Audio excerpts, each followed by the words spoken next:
Hey guys, we are over at Alex's house. We're looking at doing a furnace replacement. Air conditioner is only a couple years old. It's 2019, so we'll be reusing the air conditioner. So for this one, what I'm going to end up having to do, or what we're going to end up having to do, is we'll pull the furnace out. It's a big low boy furnace. So we're going to pull that out, and then the return drop's going to get rebuilt from the ceiling back down to the floor. So we just need to put some additional panning up there and then rebuild back down to the floor from where it attaches to the ceiling. And then we'll take our return right into the side of the furnace. The new furnace, I want to face towards us from where I'm standing right now. So we'll face towards the west side of the house. The coil that's in there right now is a C-width coil. The front of the coil is facing this direction. I can show you. See it in there. So I want to just take that coil out, and we can either reuse the same coil or put a new coil in, a C-width coil facing us on top of the new furnace, and then build up into the existing ductwork. The refrigerant lines and everything, of course, are going to have to get flushed and pressure tested. So we're basically going to have to do an evacuate and everything on the system. And then the drain lines go back down to the floor. Gas lines, you can see you've got a big gas line here coming from the ceiling here.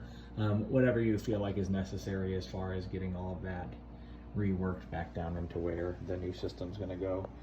New shutoff valves and all that will get installed. This is an old Mueller Climatrol with a collector box and flue pipe. So that's one thing that we're going to have installed is a flue liner. So we'll put a new flue liner back down and rebuild into the water heater, into the furnace. We'll just come out of the wall there with a 5x4x3 swivel T and rebuild. I think we can just put a cap right here across the bottom of the ductwork and then build up into the plenum from there, or transition from the bottom of the existing ductwork into the new stuff. Electrical is right here, runs up to the ceiling into conduit. And like I said, refrigerant lines will have to get flushed and pressure tested. We'll have to pump the system down at least to get it all installed.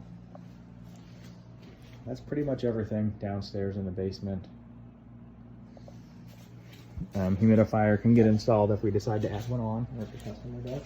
We'll tie into the water heater that's right there next to the system. And then this concrete's going to have to get broken out of the floor here where the existing system sits, or as much of it as possible. All right guys, here is the outdoor unit. I'm just showing this to you so we can flush and pressure test it. Everything out here is going to stay the same. We're not doing anything on the outdoor unit. We're just going to evacuate the system, flush, pressure test, and reconfigure the refrigeration lines for our new coil and furnace. That's it. There's our chimney for our liner, so we will have Owens come out and do the chimney liner. It's not a horrible roof, but probably just a little bit easier if they have a boom or whatnot to do it.